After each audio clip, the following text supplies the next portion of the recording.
Assalamualaikum dan selamat kembali ke channel Rich Life.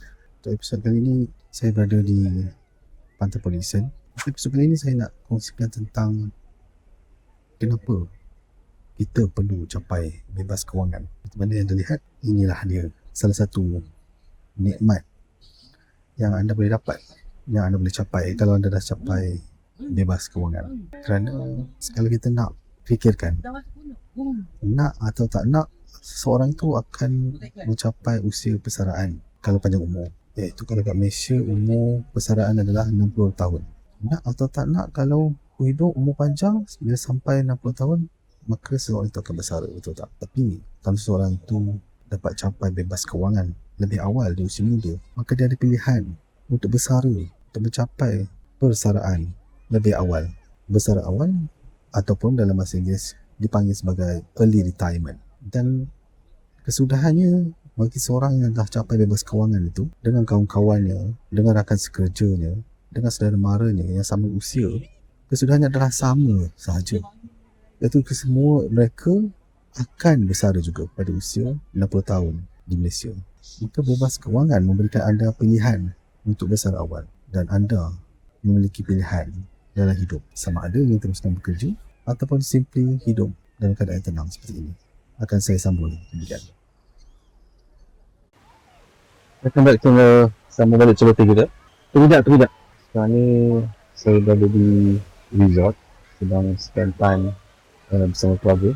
So semasa saya tengah record ni, saya tengah tengok, observe juga anak-anak saya tengah mandi dalam kolam.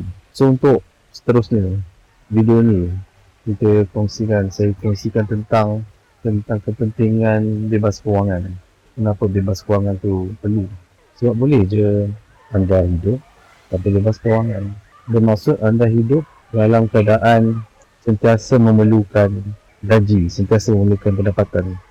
Dalam bahasa Mak Saleh diorang sebut sebagai paycheck to paycheck, live paycheck to paycheck. Bermaksud anda hidup gaji ke gaji. Setiap gaji yang anda dapat, anda gunakan, anda belanja, anda spend, anda bayar anda punya rumah sewa, kereta, perbelanjaan, bil dan semuanya, perlengkapan rumah, perlengkapan sekolah anak-anak dan sebagainya anda guna.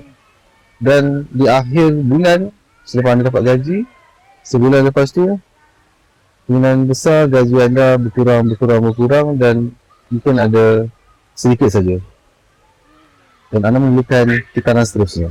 Anda perlukan lagi gaji untuk bulan seterusnya, dan bulan seterusnya pun sama juga. Bila anda dapat gaji, anda spend, baki yang ada mungkin tidak banyak, mungkin cukup untuk buat sikit simpanan, atau mungkin tidak dapat buat simpanan langsung.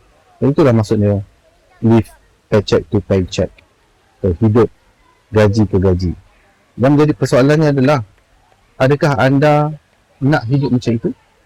Di mana kalau hidup paycheck to paycheck ni, gaji ke gaji ni, anda betul-betul berada dalam paras hidung lah.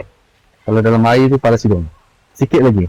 Kalau maksudnya air tu paras hidung, air tu kalau lebih daripada kepala, dah boleh kena besar, anda dah lemas, anda tak boleh survive. Kalau diberi pilihan, saya rasa lebih baik kita hidup dalam keadaan yang melebihi paras paycheck to paycheck itu. Kita ada cushion ataupun kita ada duit yang lebihan yang kita boleh simpan, yang kita boleh laburkan. Dan hidup bila tidak lagi paycheck to paycheck ni, anda ada keselesaan dan juga anda ada ketenangan.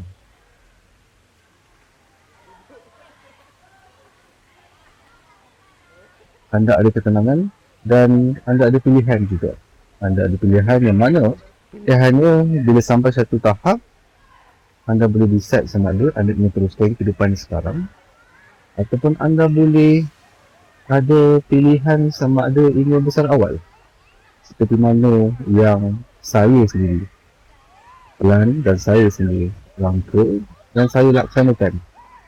Sebab untuk saya memang tak ada niat ataupun saya tak ada perasaan untuk nak bekerja sampailah umur persaraan.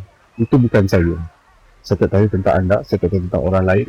Itu mereka punya pendapat, itu pilihan mereka. Saya kalau diberi pilihan, kalau saya boleh bersara awal, why not? Saya memang akan ambil pilihan untuk bersara awal. Sebab untuk hidup di dunia ni, bekerja bukan segala-galanya. Dan untuk saya bekerja di dunia korporat sebelumnya, bekerja dalam keadaan pejabat, berhadapan dengan orang-orang yang saya rasakan orang-orang ini kadang-kadang dia tak sehaluan dengan apa yang kita nak dalam hidup kita. Dia tak sependapat dengan apa yang kita impikan dalam hidup kita. Dan dia tidak sepahaman dengan apa falsafah atau value yang kita ada dalam hidup kita.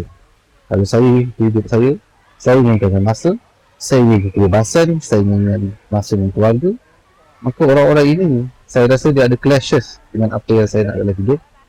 Bila mana apa yang saya impikan, apa yang saya nak tu, saya tidak dapat lagi kalau saya teruskan bekerja. Maka saya perlu mengambil tindakan dan saya perlu buat perancangan untuk saya keluar daripada penjara hidup dunia korporat, daripada penjara hidup makan gaji, daripada penjara hidup kerja 9 ke 5. Itu apa yang saya nak dan itu apa yang saya tekadkan.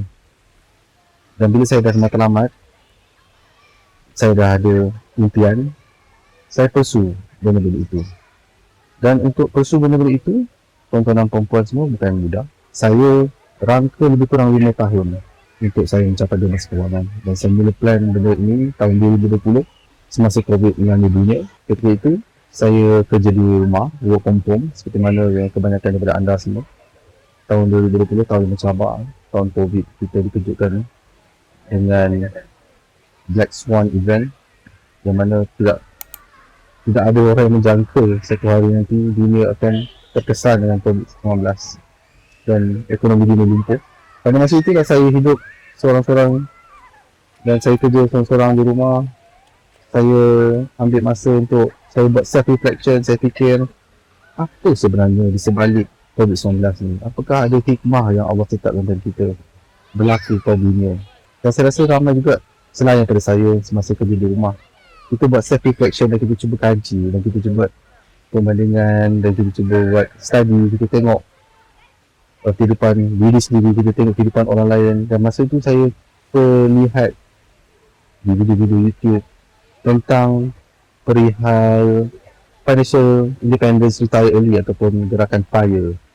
Gerakan FIRE atau bahasa Melayu ini adalah bebas kewangan bersara awal. Dari situ saya tercetus dalam kotak pemikiran saya, iaitu sebenarnya kalau kita betul-betul selidik, kita kaji kita punya status kewangan kita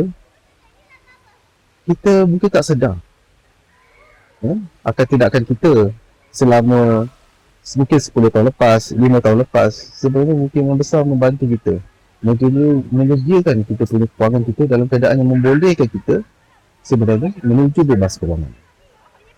Tahun 2020 bila saya mengetahui tentang gerakan FIRE dan buka minda saya mula mengatur plan, mengatur perancangan, menyusun balik saya punya hutang-hutang, menyusun balik wang simpanan dan wang kecemasan saya. Masa tu saya ada hutang kereta.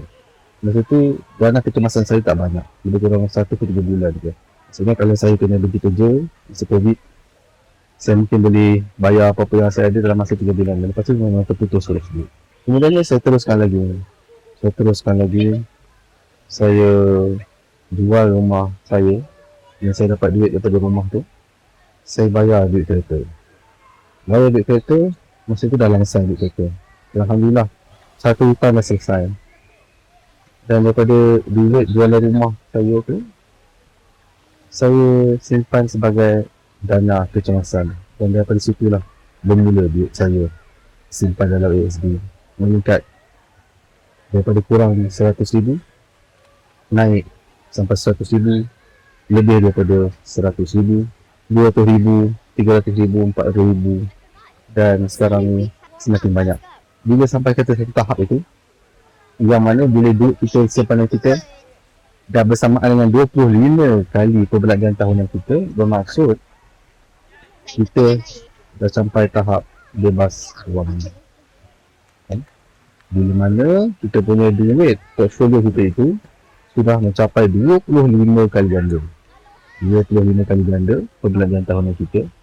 Itu adalah nombor bebas kewangan kita. Dan anda juga boleh buat filter lagi.